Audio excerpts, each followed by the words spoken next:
जय हिंद दोस्तों, नमस्कार। कैसे हो आप सभी लोग? उम्मीद करता हूँ आप सब लोग अच्छे होंगे, स्वस्थ होंगे। साथियों, हरियाणा के सीईटी के फॉर्म स्टार्ट हो चुके हैं। कॉमन एलिजिबिलिटी टेस्ट के जो 28/5/2025 को फॉर्म भरे जाने स्टार्ट हो चुके हैं, जिसकी लास्ट डेट आपकी रहेगी 12/6/2025। तो साथियों, इस वीडियो को कंप्लीट पूरा जरूर देखिएगा। हम इस वीडियो में ये बात करेंगे कि सीईटी होता क्या है, इसमें कौन कौन एलिजिबल है, कौन कौन फॉर्म अप्लाई कर सकते हैं, क्या क्या क्राइटेरिया है, क्या एग्जाम सिलेबस रहने वाला है, एग्जाम पैटर्न क्या रहेगा, सब कुछ हम इस वीडियो में कंप्लीट जानकारी देने वाले। तो वीडियो को कंप्लीट पूरा जरूर देखिएगा, एंड तक जरूर देखिएगा। साथियों, इसका जो नोटिफिकेशन है वो आपका 26/5 को पब्लिश हो गया था। फॉर्म आपका 28/5 को स्टार्ट हो चुका है। लास्ट डेट रहेगी 12/6/2025 और आपकी जो क्लोजिंग है डिपॉजिट फीस की डेट वो आपकी 14/6/2025 तक जो है शाम को 6 PM तक आप फॉर्म अप्लाई कर सकते हैं। ठीक है, बाकी जो इम्पोर्टेंट डेट है जैसे EWS, BCB, BCA कैंडिडेट वालों के लिए, तो उसका जो सर्टिफिकेट है वो आपका जो है 1/4/2025 के बाद होना चाहिए और आपका क्लोजिंग डेट से आपका बिफोर होना बहुत ही जरूरी। क्लोजिंग डेट कब है? 12/6/2025, उससे पहले बना हुआ होना चाहिए। ठीक है, और आपका जो है 1/4/2025 के बाद आपका जो है ये सर्टिफिकेट बना हुआ होना चाहिए, चाहे EWS का हो, BCA का हो या BCB का हो। ठीक है, वो सर्टिफिकेट कार्ड जो आता है आपका। अगली जो है वो रहेगी आपकी eligibility certificate renewed issued for family member of ECM। ये सर्टिफिकेट जो है आपका 13/6 के बाद होना चाहिए और क्लोजिंग डेट जो आपकी 12/6 के पहले होना बहुत ही जरूरी है। ठीक है, इस बात का आपको विशेषकर ध्यान देना है। ठीक है, सबसे पहले तो ये हम जानते हैं कि सीईटी होता क्या है। बहुत सारे कैंडिडेट ये कंफ्यूज रहते हैं कि सीईटी होता क्या है, क्या ये वैकेंसी है, गवर्नमेंट वैकेंसी है, क्या कुछ और है। तो सबसे पहले तो इसके बारे में हम जान लेते हैं कि सीईटी होता क्या है। तो सीईटी क्या होता है? सीईटी जिसे हम कॉमन एलिजिबिलिटी टेस्ट भी कहते हैं, एक ऐसा टेस्ट जो सरकारी नौकरियों के लिए पात्रता निर्धारित करने के लिए आयोजित किया जाता है। ये परीक्षा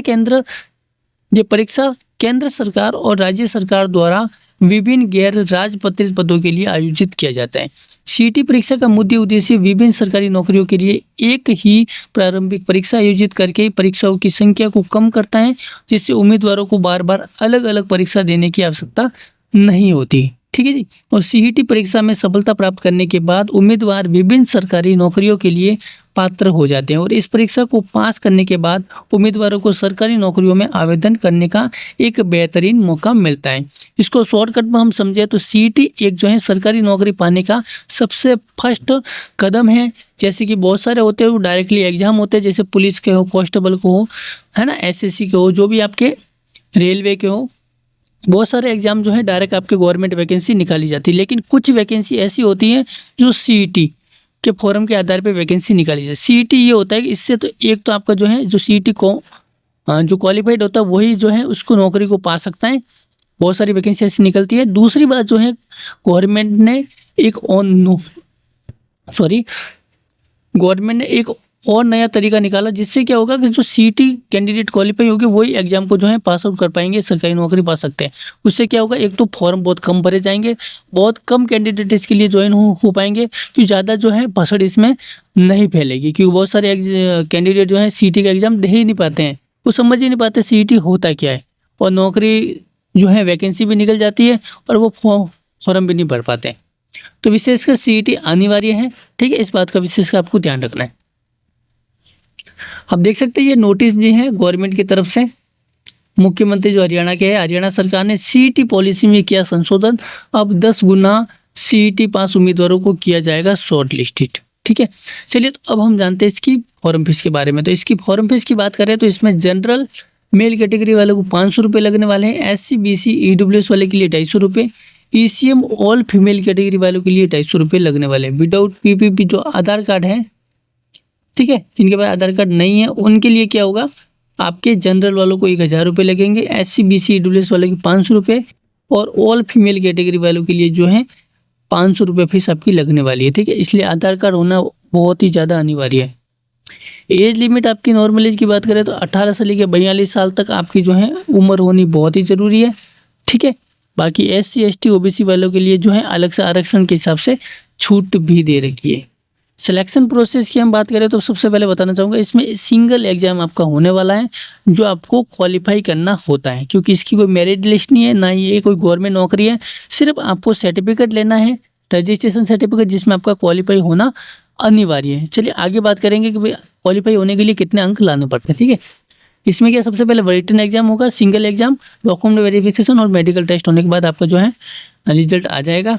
ठीक है, सीईटी ग्रुप सी 2025 का ये एग्जाम है, जिसके लिए आपको जो है 12th पास होना बहुत ही ज़रूरी है। ठीक है, और 10th विषय एडिशनल क्वालिफिकेशन जो आपकी मांगी गई है। ठीक है, बाकी नॉर्मली आपका जो है 12th पास होना बहुत ही ज़रूरी है।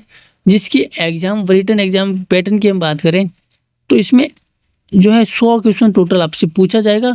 100 क्वेश्चन आपका मल्टीपल चॉइस क्वेश्चन रहने वाला है। ठीक है, 1 घंटा 45 मिनट का ये पेपर रहेगा, जिसमें हिंदी इंग्लिश में रहने वाला है।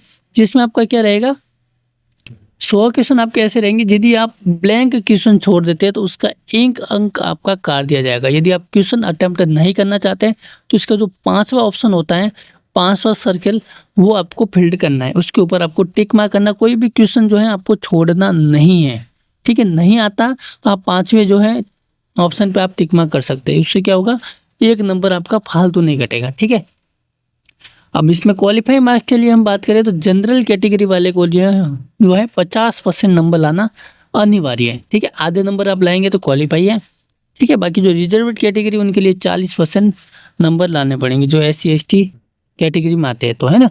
सिलेबस की बात करें तो 75% वेटेज रहेगा जो आपका जनरल अवेयरनेस का रहेगा, reasoning, quantitative ability, English, Hindi, computer knowledge and, ठीक है, ये आपका 70 मतलब ज़्यादा क्वेश्चन इनमें से आने वाला है। और ग्रुप बी में जो सेशन बी है उसमें 25% वेटेज रहेगा, जिसमें आपका history, current affairs, lecture, geography, है ना, इन्वायरमेंट, कल्चर, ETC हरियाणा जो भी रिलेटेड है उससे जो है आपके 25% क्वेश्चन आने वाले, मतलब कम क्वेश्चन आपके आएंगे। बाकी ज़्यादातर जो है रीजनिंग, जनरल अवेयरनेस, क्वांटिटेटिव एबिलिट्यूड, ठीक है, इंग्लिश, हिंदी से रिलेटेड आपके ज़्यादा आने वाले। तो तैयारी आपको सबकी करनी है, किसी को आपको मिस नहीं करना है। सिलेबस की हम बात करें तो सिलेबस जो है सेशन ए जो 75% वेटेज रहेगा, उसमें क्या रहेगा आपका जनरल अवेयरनेस में आपको Indian history, Indian polity, constitution, arts, culture, geography, economic, है ना, इन्वायरमेंट, ग्लोबलाइजेशन, है ना, क्लाइमेट, इवेंट्स, जनरल साइंस से रिलेटेड आपके क्वेश्चन पूछे जाएंगे। रीजनिंग में हम बात करें तो analogy, classification, series, coding, decoding, puzzles, है ना, इससे रिलेटेड जो है आपका क्वेश्चन रहने वाला है। कंप्यूटर नॉलेज की हम बात करें तो बेसिक कंप्यूटर नॉलेज जो नॉर्मली आपकी कंप्यूटर की नॉलेज होनी चाहिए, MS word, excel, power point, email, input output device और इंटरनल बेसिस जो है आपका जानकारी होनी बहुत ही जरूरी है। हार्डवेयर से रिलेटेड भी जो है क्वेश्चन आपके बनते हैं, वो भी क्वेश्चन आपसे पूछ सकते हैं। ठीक है, चलिए अगली हम जानते हैं क्वांटिटेटिव एबिलिटी जो मैथ से रिलेटेड रहते हैं। इसमें आपका क्या रहेगा, नंबरिकल सिस्टम, ठीक है, simplification, percentage, profit loss, time पर, है ना, डाटा इंटरप्रेशन,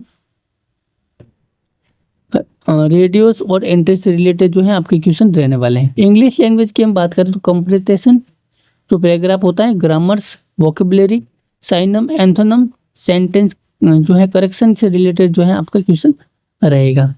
हिंदी लैंग्वेज में बात करें तो व्याकरण, शब्दावली, मुहावरे, लोकत्या, गद्यांश से रिलेटेड जो है क्वेश्चन रहेगा। और सेशन बी जो हरियाणा GK की बात करें 25% जो वेटेज है उसमें तो आपकी जनरल अवेयरनेस से क्वेश्चन रहेंगे।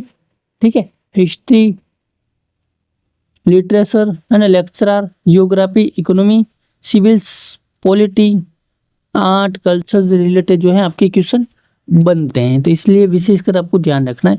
लास्ट अंतिम हम एक बार फिर से जान लेते हैं, फॉर्म आपके 28/5 को स्टार्ट हो चुके हैं। लास्ट डेट रहेगी आपकी 12/6/2025। यदि आप भी फॉर्म अप्लाई करना चाहते हैं तो इसकी जो ऑफिशियल वेबसाइट है www.shsc.gov.in पे जाके जो है आप विजिट कर सकते हैं, वहाँ से आप फॉर्म अप्लाई कर सकते हैं। बाकी कोई क्वेश्चन हो तो हमें जो है कमेंट के माध्यम से पूछ सकते हैं। साथियों मिलते हैं ऐसे नेक्स्ट वीडियो में, तब तक के लिए जय हिंद, वंदे मातरम।